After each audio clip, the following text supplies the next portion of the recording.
Son titre, ni la fin du monde, ni la fin du mois, la décarbonation comme opportunité économique. L'enjeu est simple et exigeant, sortir d'une vision coût pour regarder la valeur créée pour les ménages, les entreprises, les territoires. On en parle avec nos invités, je vous les présente. Avec nous, Jean-Patrick Masson, vice-président d'Amorce et de Dijon Métropole. On verra ensemble concrètement l'effet bouclier tarifaire de la chaleur renouvelable et vous nous exposerez les conditions pour accélérer la transition. Notre prochain intervenant est élu de la région des Hauts-de-France. Frédéric Motte est avec nous, président de la mission REV 3 en Hauts-de-France. REV 3, c'est le nom de la stratégie de transition énergétique, écologique et numérique portée par la région et la CCI. Voilà, pour faire du territoire un modèle de développement durable et bas carbone. J'ai tout dit, Frédéric, mais restez quand même avec nous. Autre retour d'expérience, cette fois dans l'armée avec Renaud Perrin-Lecor, chef du bureau de la transition énergétique et écologique et de l'innovation au ministère des Armées. Merci beaucoup d'être avec nous. Et enfin, nous rejoint un acteur de la filière, Yves Lederer, le président de Coriance. Un échange en 3 temps avec nos invités. Merci d'être là, d'avoir répondu tous à l'invitation de la FEDEN. Mettez-vous sur le canapé. Voilà, très bien. Et moi, je vais me rapprocher de vous. Alors, je vais d'abord vous demander à tous les quatre comment on passe de la dépense à la valeur. Puis, quelles sont les conditions de la réussite. Et enfin, on verra comment changer d'échelle. Jean-Patrick Masson, on commence avec vous. Vous dites que ce sont, à juste raison, les plus modestes qui subissent le plus durement les effets du dérèglement climatique. En quoi la décarbonation peut-elle finalement être à la fois un levier de performance économique et d'équité sociale ? Alors, tout d'abord, oui, bonjour à toutes et à tous.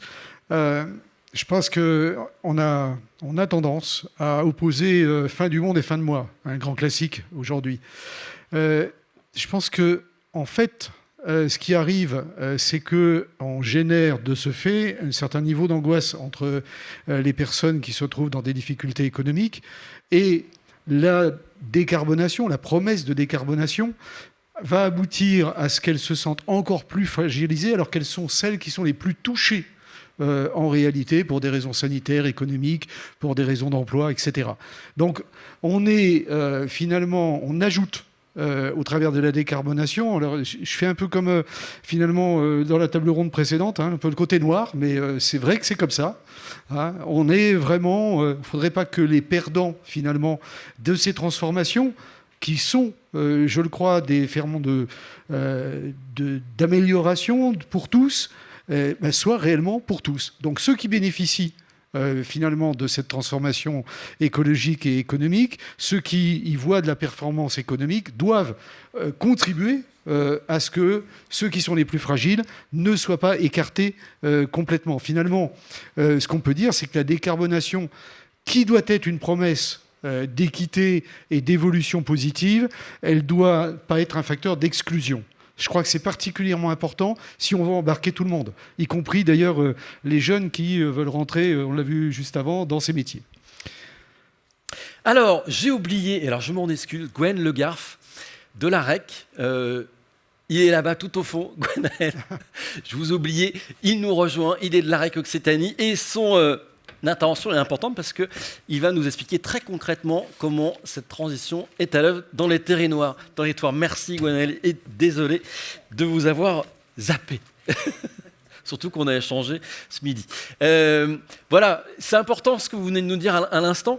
Et ce qu'il faut rajouter aussi peut-être, c'est ce que vous faites concrètement sur Dijon Métropole, parce que c'est à l'œuvre très concrètement.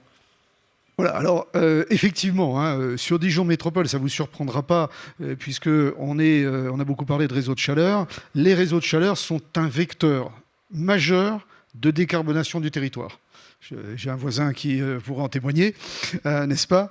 Et on est grosso modo, pour vous fixer quelques chiffres, on est passé de 15 à 20 km de réseaux de chaleur qui étaient très parcellarisés sur le territoire, sur des quartiers politiques de la ville, à environ 120 km de réseau, cela entre 2010 et maintenant.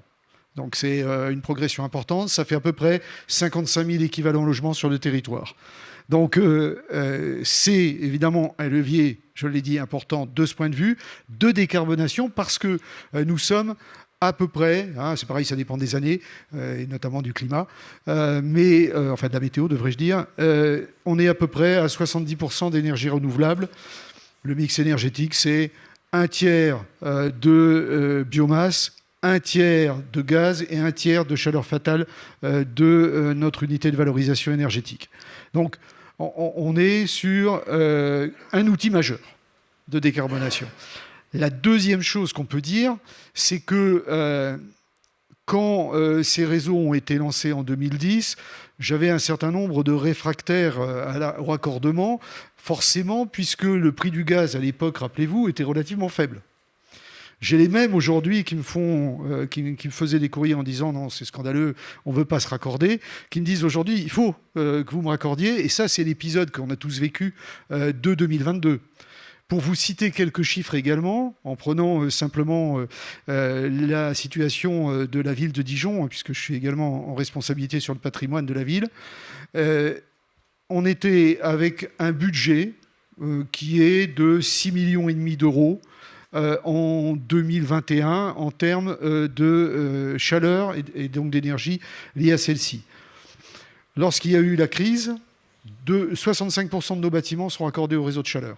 Bon, pour vous donner l'échelle, on est quand même monté à 9 millions d'euros en 2022 de dépenses. Si on ne l'avait pas fait, parce qu'on a fait le calcul, on aurait été à 12,5 millions.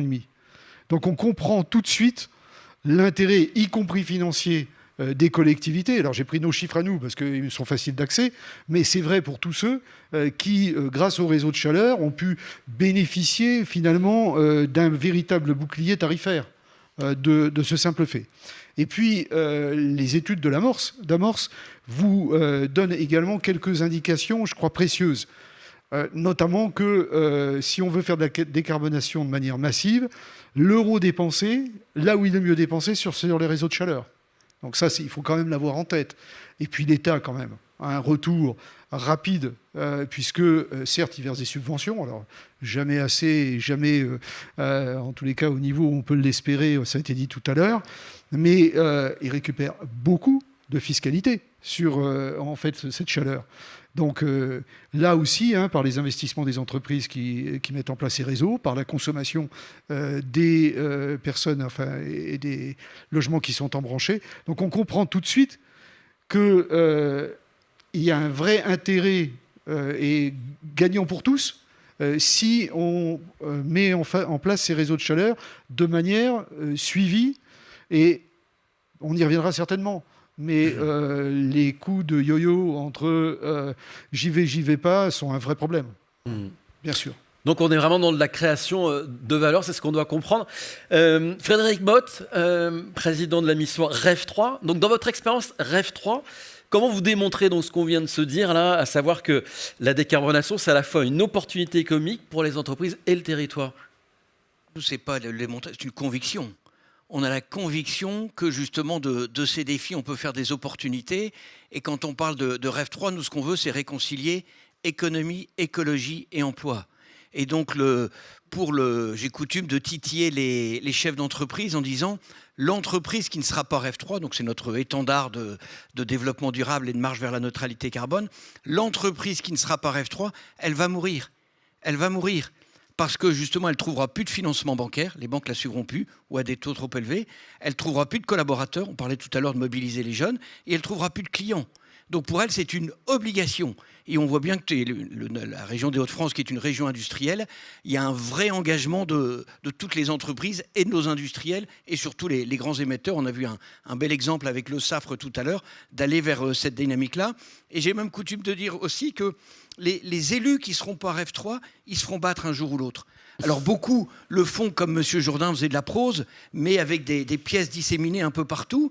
Et moi, c'est de leur dire, mais faites-en un axe central de votre mandat, comme on a pu le faire dans les Hauts-de-France. Aujourd'hui, dans les Hauts-de-France, 100% des délibérations du Conseil régional, vous avez un encart. En quoi ma délibération concourt un peu, beaucoup, pas du tout, aux transitions énergétiques, technologiques, écologiques et sociétales. Et pour revenir sur nos nos entreprises et cet impératif de la décarbonation, nous, ça fait partie de nos objectifs. Donc, c'est comment on construit le mix énergétique qui va bien. Et donc, évidemment, on a la chance d'avoir nos EPR, notre photovoltaïque, même si on n'est pas l'Occitanie, la méthanisation où on est leader, l'éolien où on est un peu leader malgré nous, parce que ça s'est fait n'importe comment, et la récupération de chaleur. Incontestablement, on met ça dans les objectifs forts, à tel point qu'on immobilise pas mal de fonds européens qui nous sont dédiés. Je pense notamment au FTJ, où on va flécher beaucoup de choses là-dessus. Oui, c'est à la fois cette notion de dire il faut concilier, on parlait tout à l'heure dans votre titre, de fin du mois et fin du monde. Je crois que celui qui s'occupe que de la fin du mois, il ne va pas survivre. Et donc, il faut essayer de trouver le juste équilibre. Et donc, tous ces enjeux énergétiques, vous l'évoquiez, quelques chiffres. Rien que nous, pour les lycées de la région des Hauts-de-France, on en a 250. Si je cumule en 3 ans, le surcoût de la facture énergétique, 90 millions d'euros. 90 millions d'euros. Alors j'aime beaucoup les fournisseurs d'énergie, mais c'est du pognon qui est parti là-haut. Nous, on aimerait mieux le mettre justement dans des nouveaux réseaux de chaleur, dans l'amélioration des logements, de ceci, l'aide à l'économie, etc. Donc ça peut être aussi une question de résilience financière pour votre collectivité. C'est crucial, c'est crucial. Il y a des choix, je crois que face à ces enjeux de transition, il faudra que nos élus aient le courage, et je me mets dans le no, même si je ne suis pas le patron de la région, mais je pense que Xavier Bertrand là-dessus est assez courageux, mais c'est justement de dire il faut se donner les moyens. Petit exemple justement sur cette notion de courage, les 300 millions d'euros qu'on donne aux communes pour les accompagner sur des projets, maintenant on y a mis de la conditionnalité. Madame, monsieur le maire, votre projet, il n'est pas REF3, pas de sous. Vous avez le droit de le faire. Mais nous, on ne vous donne pas d'argent. Et quand on accompagne des entreprises, votre projet, il est REF3, hop, on vous donne un petit bonus. Merci, Gwenaëlle Le Garff. Donc, en Occitanie, vous avez développé énormément le solaire, notamment l'éolien, ce que disait à l'instant le conseiller régional des Hauts-de-France. Comment vous transformez ce que certains appellent la contrainte climatique, écologique, en opportunité économique sur votre territoire ? Alors, en Occitanie, ce qu'il faut savoir, c'est que la région a voulu mettre en place des outils qui font du clé en main pour la transition, alors que ce soit sur la transition écologique avec la REC Occitanie, ou que ce soit plus généralement dans un enjeu de souveraineté territoriale et de développement des transitions avec des outils, des fonds d'investissement souverains portés par le Conseil régional. Donc, sur ce que fait la REC, on est dans une logique où notre objectif, c'est de permettre le passage à l'acte, de faire du portage de projet pour du passage à l'acte. Quand je dis portage de projet, c'est qu'on va prendre les actions en première intention. Par contre, on est 50 et on sait très bien que ce n'est pas avec nos 50 petites paires de bras qu'on arrivera à faire la transition en région Occitanie et qu'on a besoin de toutes les parties prenantes, notamment et très fortement des acteurs privés qui sont exploitants, qui font des crèmes, qui font des MGP, qui ont la capacité de porter les réalisations et d'exploiter les projets, qu'on parle de réseau de chaleur, qu'on parle de photovoltaïque, qu'on parle de méthanisation, qu'on parle d'efficacité énergétique. Donc, notre boulot, c'est notamment d'être en capacité de porter les coûts de transaction de la transition, parce que c'est une des grosses difficultés sur la transition écologique, c'est que ce n'est pas quelque chose de standard, ce n'est pas un produit qu'on achète sur étagère au supermarché. Faire un projet de territoire, de réseau de chaleur, c'est compliqué. Pour une collectivité, faire les passations sur des contrats de concession, se dire est-ce que je peux avoir confiance dans la proposition qu'on me donne parce que je n'ai pas les prix qui sont visibles de tout un tas d'acteurs qui pourraient me proposer l'équivalent. Il y a énormément de coûts de passage à l'acte, qu'on appelle les coûts de transaction. Donc l'idée, c'est de réussir à nous absorber une partie de ces coûts de transaction, de proposer des actions, de proposer le portage, donc de réaliser l'investissement, de réaliser la mise en œuvre des projets, et en s'intéressant, et c'est pour moi un des points essentiels, au rural. Parce qu'une des grosses difficultés, un ancien président de la MRF qui est devenu depuis ministre avait sorti le concept d'aménité, en tout cas avait repris le concept d'aménité dans la ruralité, en précisant, et je pense qu'il y a une part de raison aussi qu'on a vu sur un certain nombre d'événements politiques des dernières années, c'est que l'urbain attire l'entreprise, mais un certain nombre de projets de transition ont besoin du rural pour se faire, ont besoin de foncier pour se faire. Et donc tout un tas de projets dépendent du rural, mais la création de valeur se fait un peu au profit de l'urbain. C'est pas systématique, j'en ai bien conscience, mais un des enjeux, c'est aussi de réussir à ramener de la valeur dans le rural. Et typiquement, quand on parle de réseau de chaleur, il y a des vrais besoins de décarbonation dans le rural. Et il y a des vraies possibilités de décarbonation et de maintien d'entreprises et de maintien d'emplois en local, en rural. Et je pense que c'est un point qu'il ne faut pas louper pour réussir à avoir une transition qui touche aussi à la fin du mois pour tout le monde. Voilà, des vrais besoins de décarbonation dans le rural et aussi au ministère des Armées. Merci d'être avec nous, Renaud Perrin-Lecor, chef du bureau de la transition écologique et énergétique à la direction centrale du service d'infrastructure de la Défense. On a envie de savoir comment vous avez organisé cette décarbonation. Oui, attention de ne pas tomber, on a besoin de vous. Comment vous organisez cette décarbonation de vos infrastructures? Parce qu'elles sont nombreuses, vos infrastructures. Oui, alors effectivement, ce qu'il faut savoir, c'est que le ministère de la Défense est le premier occupant de domaine public, c'est-à-dire que c'est 25 millions de mètres carrés de surface utile brute, c'est-à-dire 26% de celle de l'État, ce qui est quand même considérable, et qui est marqué par une extrême diversité de ces sites. Tout le monde pense spontanément aux régiments, aux bases navales, aux bases aériennes, mais il y a également des sites d'essai, il y a également des lycées militaires, des grandes écoles militaires, des états-majors, des directions, et leurs besoins sont extrêmement différents. On pense effectivement que dans un lycée militaire, il y a besoin d'éclairage et de chauffage dans la journée, pas la nuit. Par contre, c'est quasi exactement le contraire dans un régiment ou un bâtiment cadre, a priori dans la journée, tout le monde s'entraîne. Donc les besoins sont vraiment spécifiques. Donc le premier réflexe à avoir, de toute façon, quelle que soit l'emprise considérée, c'est celui de la sobriété et de la performance énergétique. Le ministère de la Défense s'y est mis déjà il y a un moment avec notamment le plan d'accélération des mesures de sobriété et d'efficacité qui a permis de prendre des mesures extrêmement concrètes entre 2022 et 2024. Par exemple, la mise en place de dispositifs dont nous ne disposions pas de mesures de la consommation. Maintenant, ceci étant posé, il est clair qu'étant donné la composition du mix énergétique électrique français, le problème en ce qui concerne la décarbonation proprement dite, c'est plus celui du chauffage. C'est vraiment le levier essentiel pour le ministère de la Défense. Et en 2019, a été adopté un dispositif interministériel qui s'appelle Service public éco-responsable. Et dans ce cadre-là, il a été décidé d'assurer la... Comment dire de mettre fin, de supprimer toutes les 1600 chaudières au fioul et au charbon qui existaient encore. Et nous serons sur l'objectif en 2031. À ce jour, 45% des sites ont fait l'objet de cette suppression. Et donc nous sommes à la moitié du chemin, entre guillemets. Et cela a permis de réduire entre 2021 et 2024 la consommation de charbon de 67%, ce qui est considérable, et de fioul de 55%.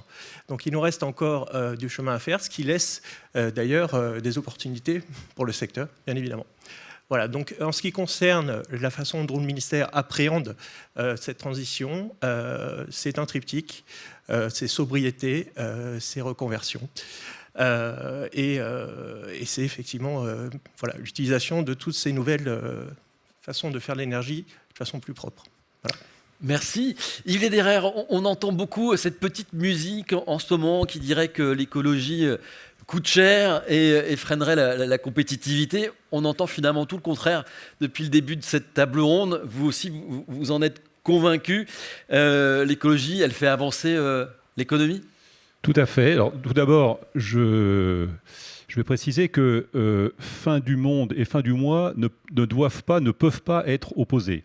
C'est-à-dire que si l'écologie ou la transition énergétique pose des problèmes de fin du mois, eh bien, je pense qu'on ira vers la fin du monde. Parce que pour que la transition énergétique fonctionne, il faut que les énergies renouvelables soient compétitives. Donc, il faut qu'elles s'inscrivent dans le système économique et qu'elles trouvent leur rentabilité. Voilà, donc en fait, je vais parler plus spécifiquement des réseaux de chaleur, que c'est le domaine que je connais le mieux. Le réseau de chaleur, donc, c'est le meilleur vecteur pour fournir du chauffage en valorisant des énergies renouvelables.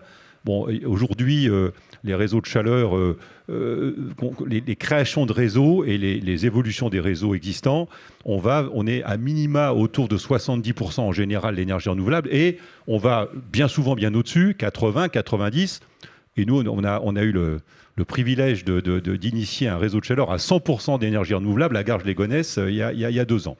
Donc en fait, voilà, l'énergie renouvelable est effectivement le vecteur qui permet, dans le domaine du chauffage, d'aller vers la transition énergétique au travers des réseaux de chaleur. Mais il y a une condition majeure que nous vivons, nous les opérateurs, au quotidien, et d'ailleurs les collectivités locales aussi, c'est que comme l'a dit Jean-Patrick Masson, il est indispensable qu'on soit plus compétitif que les énergies fossiles.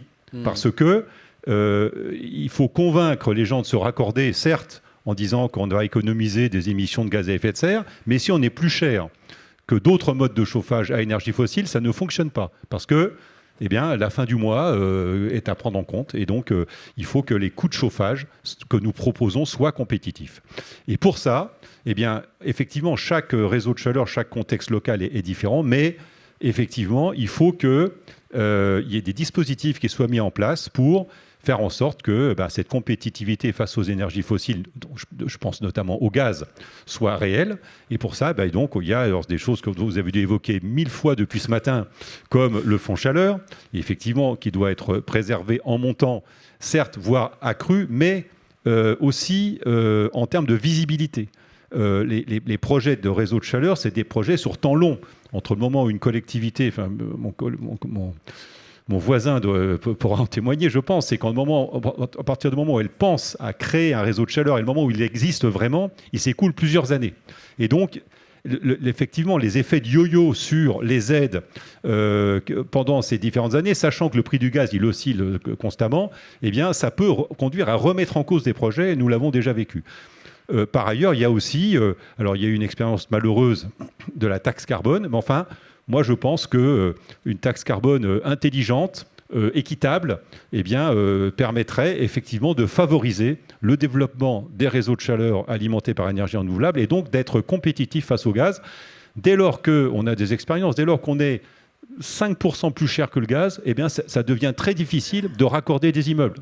Donc, cette compétitivité est indispensable pour réussir la transition énergétique. Et après, on peut s'installer sur une valeur créée sur la durée. Ah bien sûr, c'est-à-dire qu'effectivement, une fois par contre que l'investissement est fait, que les raccordements sont faits et que donc les installations produisant de l'énergie renouvelable existent, évidemment, c'est pour de très longues années d'ailleurs. Nous travaillons dans le cadre de délégations de services publics qui font 20, 25, 30 ans. Et donc voilà, là, nous, pour le coup, on a une visibilité et on offre une visibilité à long terme et donc avec des économies d'émissions de carbone à long terme également. Bon, là, on a prêché des convaincus. Maintenant, la grande question, c'est les conditions de la réussite. Gwenaëlle Le Garff, comment vous organisez à la REC Occitanie? Vous avez des véhicules qui permettent de réaliser ces opérations. Quand je dis véhicules, c'est des entreprises, notamment des SPL, les sociétés publiques locales, par exemple. Tout à fait. Alors, donc, ce que je précisais au début, du côté de la région Occitanie, dans l'AREC, il y a eu à peu près 100 millions d'euros qui ont été mis en capitalisation, qui permettent du coup de réaliser du portage de projet. Donc, on a en effet une SPL et une SEM. Une SPL qui, de son côté, va faire du portage de projets de réseau de chaleur. Donc là-dessus, l'objectif, c'est d'aller voir une commune, on en parlera un peu tout à l'heure, mais par exemple Tarascon-sur-Ariège, une grosse collectivité, j'imagine que le nom parle à tout le monde. On est sur à peu près 3000 habitants, on est sur 500 MWh de consommation sur le premier périmètre, les travaux de première intention qui sont réalisés, et sur lesquels ensuite, une fois qu'on a fait la démarche, parce qu'avec la SPL, on ne peut travailler que pour les actionnaires qui sont des collectivités, il ne peut y avoir que des collectivités comme actionnaires, et après derrière, en l'occurrence, la collectivité n'a pas besoin de mettre en concurrence la SPL pour contractualiser avec. Alors, je précise, derrière, l'objectif, c'est de mettre des projets sur le marché. C'est pas de capter une valeur et de la garder dans un coin pour nous et que rien ne se passe. L'objectif, c'est du coup un contrat de concession qui est quelque chose de compliqué à mettre en place pour une collectivité sur des réseaux de chaleur où il y a quand même besoin d'une certaine ingénierie pour maîtriser le processus. Elle puisse le confier à une SPL qui va ensuite aller mettre en place des marchés de crème, de conception, réalisation, exploitation, de maintenance, qui vont permettre de développer, de confier à du privé des réseaux de chaleur avec l'exploitation qui va en face, et donc d'avoir un projet qui sorte de terre. Pour tout un tas de petites collectivités, c'est un outil de passage à l'acte qui est assez énorme, et sur lequel ensuite, très clairement, plus il y a de projets qui vont dans le privé, mieux c'est. On dissocie très régulièrement la distribution de la production. C'est-à-dire que quand on veut faire un champ de sonde géothermique, c'est quelque chose qui passe avec un appel à manifestation d'intérêt pour la production de chaleur et de froid. Et ensuite, la distribution, qui est le socle vraiment de la compétence du SPIC sur la partie distribution de chaleur et de froid, c'est quelque chose qui est porté par une SPL et ensuite mis en en marché global de performance. Donc ça, voilà, on fait ce genre d'action avec la SPL AREC. Et ensuite, avec la SEM, c'est un outil qui va pouvoir travailler pour tous les acteurs. Donc notamment, on va s'intéresser beaucoup au monde des entreprises et à la transformation écologique dans le monde des entreprises. Alors très régulièrement, on regarde les projets qui n'intéressent pas grand monde parce que les volumes sont plus bas, parce que pour aller faire ces investissements-là, c'est dans un monde d'entreprise, il faut apporter des fonds propres, c'est pas forcément ce qui attire le plus. Donc on va s'intéresser par exemple à des chaufferies biomasse qui valorisent le marc de raisin pour des coopératives agricoles. On va regarder des projets pour mettre en place des unités de fabrication de CSR. Donc on va être à mi-chemin entre le développement de l'activité économique de l'entreprise et des actions qui permettent de la transition écologique. Donc voilà, on va avoir ce type d'outils. Et l'objectif, c'est de mettre tout le monde autour de la table. Parce que si on pense au réseau de chaleur et de froid, un des gros acteurs également dans le rural qui est présent, qui consomme beaucoup de chaleur, c'est par exemple des lycées. Ça tombe bien, c'est notre actionnaire principal qui du coup a la charge des volets investissement dans les lycées. Et dans ces lycées, comme beaucoup d'établissements scolaires, ils ont un enjeu qui est très fort, qui n'a pas été planifié dans les dernières années, c'est le froid sur les quelques mois sur lesquels il peut y avoir des fermetures des établissements scolaires parce qu'on arrive sur des températures qui montent de façon trop importante par rapport à ce qui était prévu. Donc on a un vrai enjeu à réussir à mettre tout le monde autour de la table pour que ces projets se fassent. Et donc on est un lien entre le privé et le public, que ce soit par la SEM ou par la SPL. Et vous avez un autre outil, c'est Fitéo pour la décarbonation des entreprises. C'est ça, en effet, via la SEM, on a en effet cet outil Fitéo sur lequel on va s'intéresser à de la valorisation de chaleur fatale, on va s'intéresser, comme je disais, à la mise en place d'une unité de production de CSR, à la mise en place de chaufferies biomasse sur certains établissements, sur du traitement de surface et de l'optimisation de process sur du traitement de surface qui réduit les consommations en eau et autres. Et donc tout ça en investissant dans les outils industriels des entreprises qui sont en région, qui permet aussi d'avoir une action de maintien de l'activité industrielle en région, ce qui pour nous est un enjeu essentiel. Merci. Jean-Patrick Masson, sur les conditions de la réussite. Alors vous avez 4 conditions de la réussite. Je vais surprendre personne, parce que j'ai l'impression que depuis ce matin, vous en parlez. La première, elle est quasi évidente. C'est l'adéquation nécessaire entre les objectifs que fixe l'État aux collectivités et la réalité de ce que met l'État sur la table pour pouvoir les réaliser. Il faut savoir que le budget des collectivités est toujours contraint par le fait qu'on a peu d'autonomie fiscale. C'est-à-dire que, grosso modo, c'est l'État qui décide de la façon et du niveau de ce qu'on perçoit. Donc, c'est un vrai problème, puisque ça nous limite forcément. Et quand on nous demande, par exemple, au travers du décret tertiaire, ou qu'on nous dit qu'il faut décarboner en 2050 et être le plus proche possible de zéro, évidemment, ces ambitions sont louables, nécessaires, mais on voit bien que le rythme des financements alloués par l'État n'est pas du tout au niveau de ces objectifs. Donc ça, c'est une première nécessité, c'est qu'il y ait adéquation entre les deux. Le deuxième, c'est la stabilité économique, donc des signaux, notamment, ici, c'est clair, je veux dire, si je veux que les industriels investissent sur mon territoire, il faut que les signaux donnés par l'État, le fonds chaleur, enfin, etc., soient clairs pour que vous puissiez vous engager. On a besoin sur nos territoires que les entreprises s'engagent et s'engagent sur le long terme. Le troisième, oui, il faut arrêter le stop and go quelque part, tout simplement. Le troisième, c'était d'ailleurs l'objet de la table ronde juste avant, c'est la nécessité d'avoir des personnes qui soient formées pour pouvoir répondre aux enjeux actuels et futurs en la matière. Le constat que moi je fais sur mon territoire, c'est qu'on n'a pas le vivier nécessaire. Donc effectivement, on se pique les uns les autres les choses. Et une collectivité est la plus mal placée, puisque je ne peux pas dire que je vais augmenter les salariés de ma collectivité étant bordé par des règles bien précises. Donc autrement dit, on se fait piquer beaucoup de salariés formés. Bon, c'est comme ça. Mais c'est une difficulté, évidemment. La quatrième, elle est plutôt tournée vers les collectivités. C'est quasi une condition institutionnelle, c'est-à-dire qu'il faut qu'on puisse clarifier et normaliser les rôles rapidement. C'est-à-dire qu'aujourd'hui, entre collectivités et puis vis-à-vis de l'État, les choses ne sont pas complètement claires. C'est-à-dire tout le monde fait un peu tout, mais tout le monde fait un peu rien. Voilà, on est dans un truc un peu complexe. Et en tous les cas, nous, on porte une notion qui est autorité organisatrice de la transition énergétique et écologique. C'est-à-dire qu'on nous fixe des objectifs, pas de problème, mais qu'on nous explique en plus où il faut mettre la virgule dans ce qu'on est en train de faire, ça pose une vraie difficulté.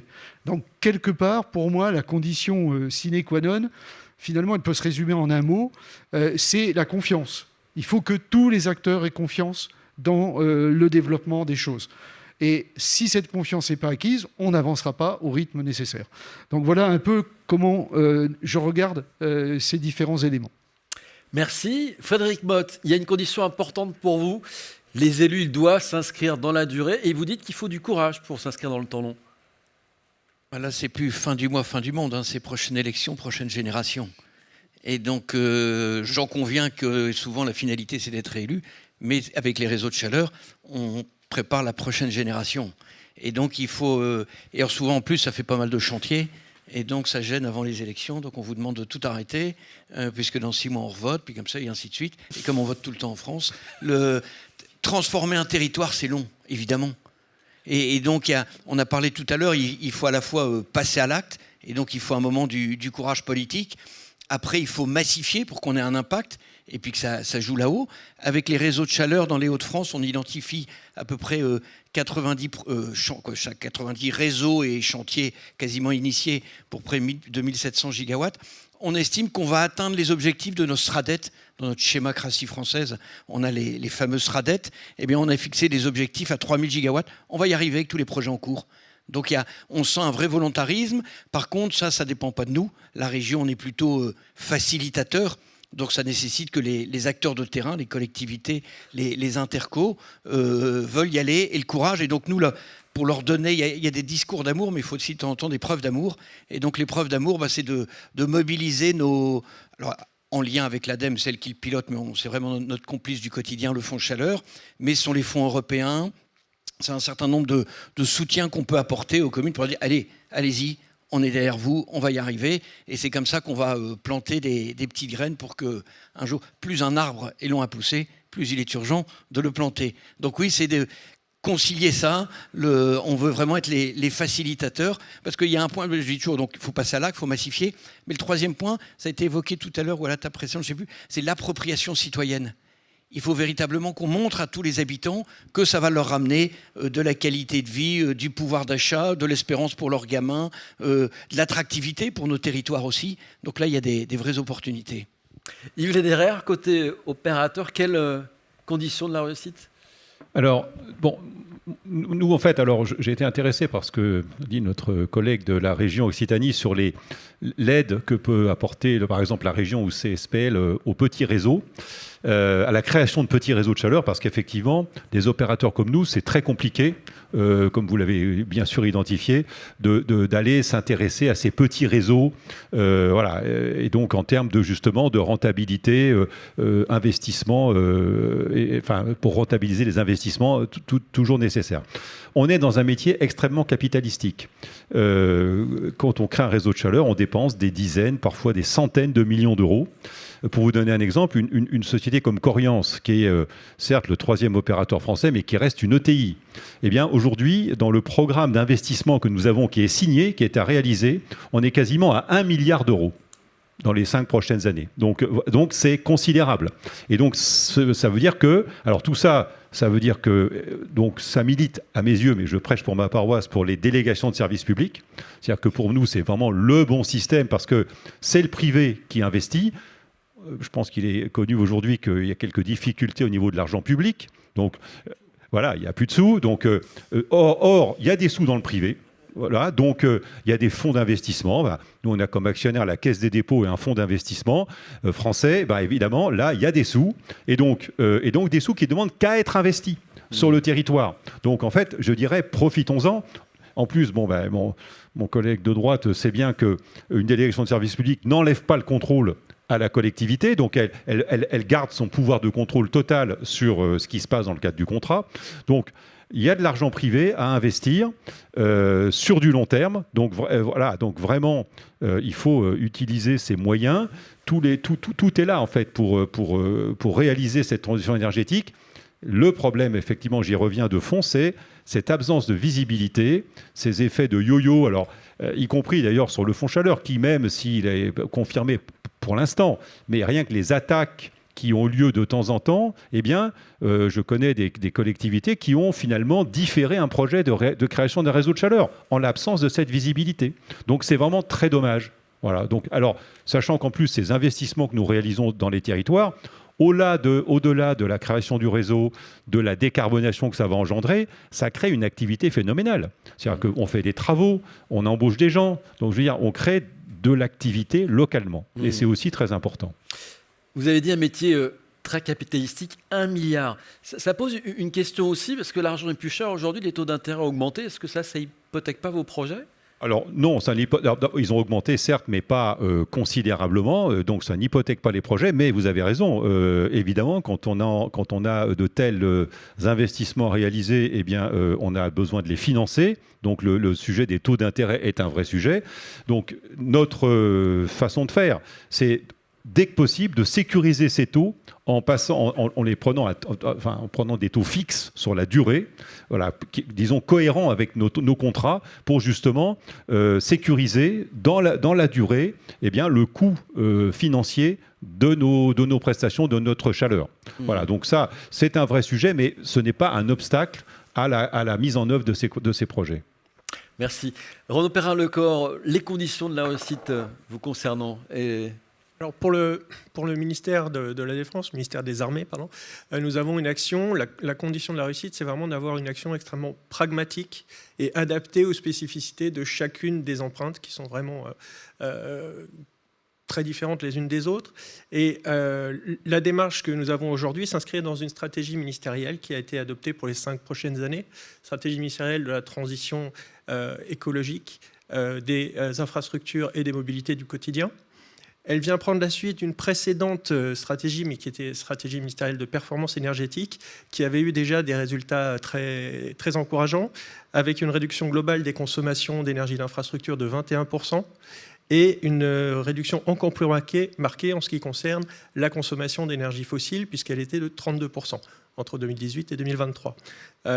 Donc désormais, la nouvelle stratégie vise à accompagner et à accélérer la transition énergétique avec des mesures telles que, par exemple, l'intégration de critères de performance et plus largement de transition énergétique dans tous les projets d'infrastructure du ministère. Quand je dis tous les projets, c'est qu'il s'agisse d'opérations liées à des programmes d'investissement majeurs, des réhabilitations, des constructions neuves ou même dans des opérations de maintenance. Il s'agit également de travaux d'adaptation au changement climatique.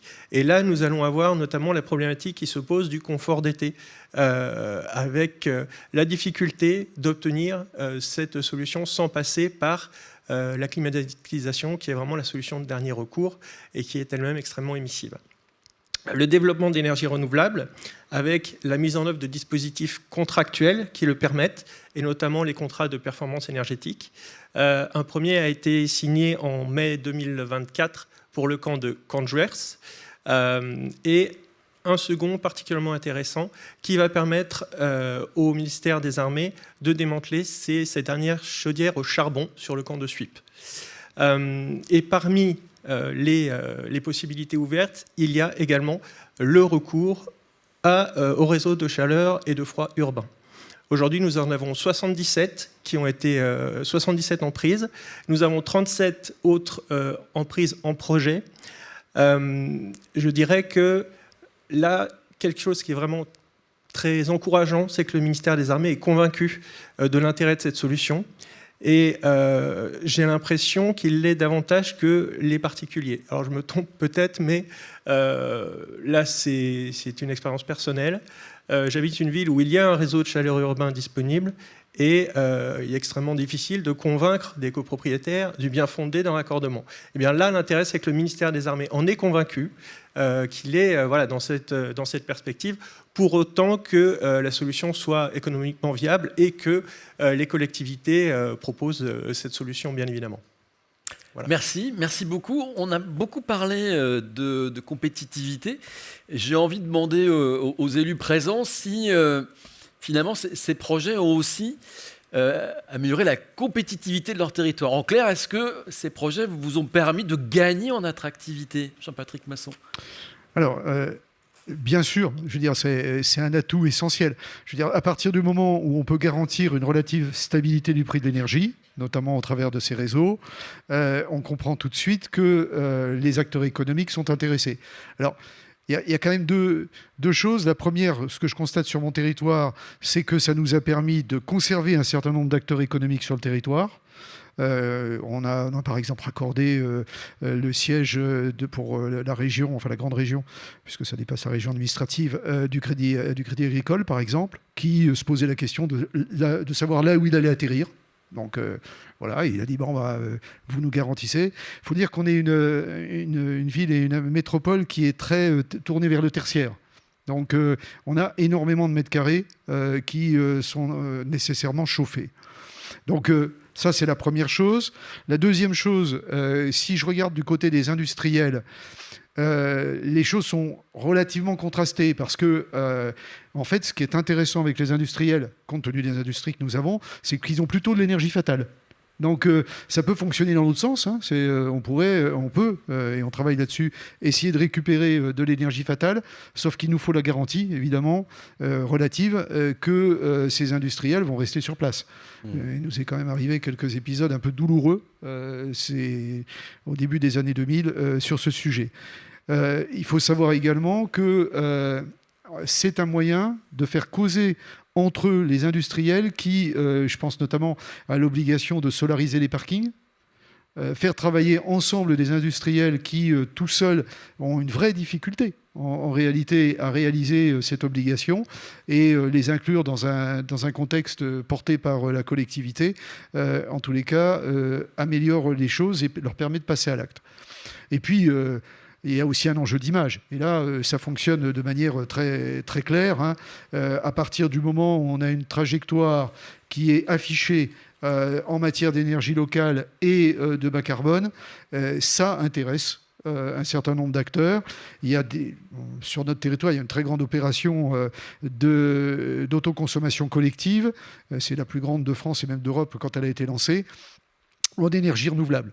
Et à partir de là, on fait la démonstration que des systèmes tels que ceux-ci fonctionnent. Et un certain nombre d'entreprises, notamment des start-up, sont venues voir ce qui se passait et veulent travailler avec la métropole. On a notamment beaucoup de programmes européens, du coup, qui se sont accrochés là-dessus. C'est-à-dire que les entreprises sont venues nous voir en disant « on a un programme européen, est-ce que c'est chez vous qu'on pourrait réaliser ces expérimentations ?» Donc, pour ce qui me concerne, moi je considère que vraiment c'est un atout stratégique d'attractivité pour le territoire. Merci.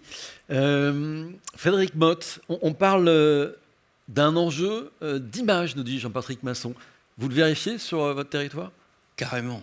Moi, je crois que le défi des années à venir, justement, c'est la compétition des territoires pour attirer et garder les entreprises et attirer et garder les femmes et les hommes. Et donc, très clairement, tout à l'heure, je disais, Rêve 3, c'est notre étendard de la mobilisation des femmes et des hommes de cette région des Hauts-de-France qui veulent transformer la région. Et donc, par-delà les déclarations d'amour, c'est d'apporter des preuves d'amour et c'est d'aider à ce que nos entreprises, ici dans la région des Hauts-de-France, on a coutume de dire qu'on aime l'entreprise, on aime l'industrie, parce qu'elle a souvent été galvaudée, mais elle doit se réinventer, et donc elle doit se décarboner, et donc on va capter sa chaleur, où elle va permettre de chauffer les uns et les autres. On a des tas de belles histoires à raconter, et ça s'insère dans un environnement, je crois qu'il n'y a pas la chaleur en tant que telle n'est pas une réponse, mais c'est la dynamique globale qu'on veut lancer. Ça doit apporter justement de la pérennité pour nos entreprises, tout en espérant que l'État nous donne un peu de visibilité, pas toujours le cas. Mais derrière, c'est créer du sentiment d'appartenance pour les chefs d'entreprise, pour les familles qui vont venir s'implanter. C'est de la fierté pour les salariés, c'est de l'espérance pour notre jeunesse. On parlait tout à l'heure dans la table ronde précédente de la natalité. Ça montre combien l'enjeu va être compliqué. Hein. Comment j'attire les talents dans mon entreprise, dans mon territoire, et de leur dire venez dans notre territoire.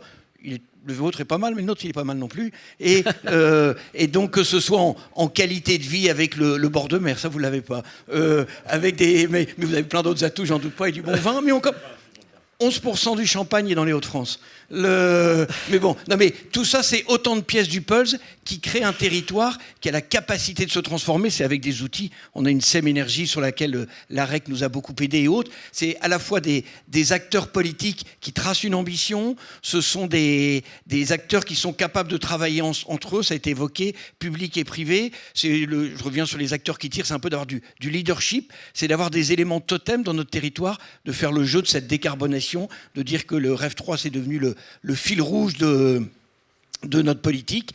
Et puis après, c'est d'avoir tous les services qui vont bien. Ça entraîne une dynamique de transformation.